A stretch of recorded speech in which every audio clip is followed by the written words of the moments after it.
it's Lexi, and welcome to my channel if you're new. I post videos every Monday, Wednesday, and Friday.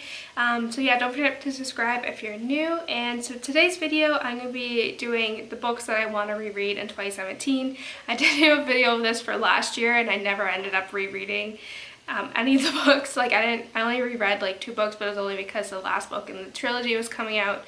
But other than that, I did not reread a lot of books, and I want to kind of focus more on that. So yeah, for this part in particular, so these are books that I for sure want to get to this year. Like I'm gonna go out of my way to make sure that I reread these. Yes, without further ado, let's get started. So the first book is The Surgeon by Tess, and this is the first novel in the Rizzolian Isles series, and this is my all-time favorite series. I started reading this in grade 11, and the new book in the series is coming out at the end of August.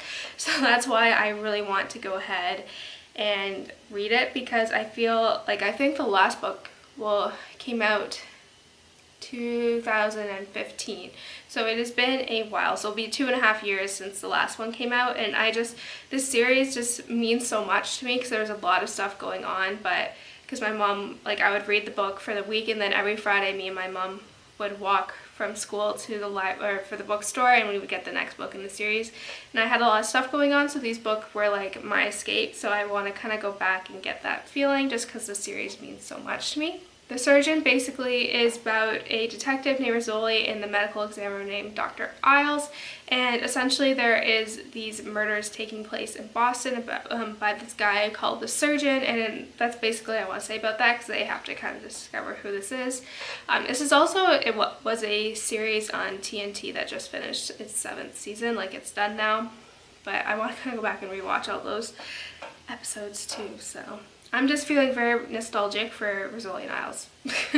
So the next book is Postmortem by Patricia Cornwell, and I read, this is like a murder mystery novel, but it follows Dr. Scarpetta, who is the medical examiner, and there's these murders taking place, basically that. But I read these in grade 12, and I kind of want to go back and revisit this world. I feel like I enjoy those murder mysteries, and I feel like because I completely forgot everything that happened in it, like who was the actual killer, so it'll be like reading it again because I completely forget everything that's happened. So yeah. So this next one also kind of goes along with the murder mystery theme, and this is also one that I read in grade 12, and it is I guess the Temperance Brennan series by Kathy Reichs, and the first one is Deja Dead. This one actually got rained on because my mom left the window on the car, like on the top on. My book was in there, so it's a little bit water damaged, but it's loved. And this is very, very, very loosely based on the TV show Bones, like very loosely based. And I really like this though. I did like one of my majors, I double majored in university, was biomedical engineering and anthropology, so I do find the anthropologist in me finds these really interesting. So yeah, I just kind of want to go back into these murder mysteries because I feel like, especially since I started booktube, my reading has been more YA fantasy centered, just because to get within the books that everyone talks about, but now I want to focus more on the books that I enjoy reading. And I don't know about you for this one, but I did not like any of the books that I had to read in high school for English class. There was only maybe 1 or 2 that I really ended up enjoying, and one of them was Les Miserables by Victor Hugo.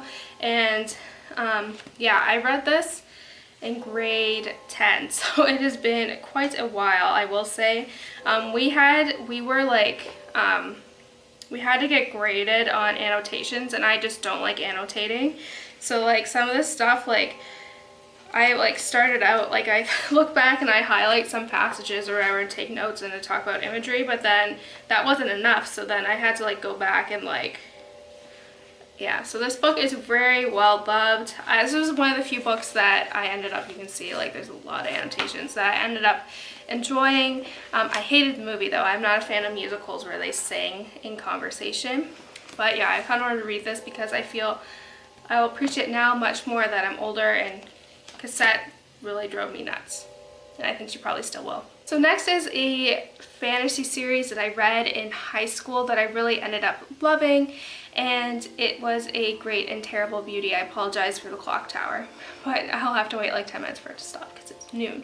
But basically, this is like a girl version of Harry Potter. I kind of saw it as, like, with a female protagonist, but it takes place in Victorian England, and this girl who kind of discovers his powers, and she gets sent to the school.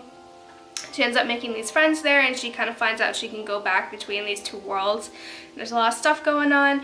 I don't remember the details behind it, but I really enjoyed it when I was younger, and I kind of want to reread them again. But all these books are at home, but oh well. And then also kind of going with series that were nostalgic, I also want to kind of go back and maybe read the Gallagher Girls series by Ali Carter. This was like my Harry Potter growing up, because I didn't start reading Harry Potter until all the books were out when I think in grade 9, like the summer before grade 9. So all the books were out at this point, so I didn't have like the hype of like the new book coming out. So the Gallagher Girls series were that, because I started reading it in middle school and the last book came out I think my first year of university. So those were the series that I look forward to, like all that. So I kind of want to reread them, because I know they start out pretty like juvenile, but then the content becomes darker and darker, which I liked about that, which is kind of like Harry Potter. So yeah. I also want to reread The Help by Kathryn Stockett. Like, I recently literally just watched The Help the other night, and I was just like, I kind of reread this book. And it's funny because I read this book the first time when I tore my ACL after the surgery there, and I'm actually I tore my ACL again, and I'm getting the surgery done at the end of February, so I was like, might as well reread it then to, you know, make it full circle. But yeah, I really like this book, and I don't think I need to explain why it's so good. So these next two are historical fiction novels that I read. The first one, codenamed The Nightingale, I read right when it came out because I'm such a big fan of Kristin. And then codenamed Verity, I read at the beginning of 2016, but they're basically historical World War II historical fiction novels that center around basically the female perspective of World War II. And World War II is one of my favorite eras to read about, and those books just, like, I've never felt so much reading those books as I did, and yeah, I just love them, and I want to reread them again, because they were just so good, and I probably will cry, even though I know what's going to happen, but oh well. And lastly, the last book is Dark Places by Gillian Flynn. I read these, the summer before my third year of university, so it's a long time ago. And essentially this is my favorite out of the Gillian Flynns, but it's basically about a girl who was a lone survivor of this mass, her family was all killed and she was a lone survivor, and she's struggling with this 30 years later until she crossed paths with this guy who's trying to investigate, because everyone just assumed the father did it, and she even testified in court that it was her dad, but she kind of crossed paths with this guy who feels like it's not actually the father. So it kind of goes back and forth between everything leading up to the massacre and then their investigation. And I really like this. It's a really creepy book. It does talk about worshiping Satan and sacrifices, but I really enjoyed it, and I don't know, this was my favorite, and I feel like I kind of want to reread it again. So that's it, guys. I hope you enjoyed this video. I'm sorry for the clock tower going. It's currently 12:05, so that means there's 5 more minutes of it going on. I don't know why. Always on the weekend though, it goes on for forever. But yeah, thank you so much for watching today's video. Let me know in the comments below what some of the books you want to reread this year are, and yeah, don't forget to give this video a thumbs up, and I will see you next time. Bye, guys.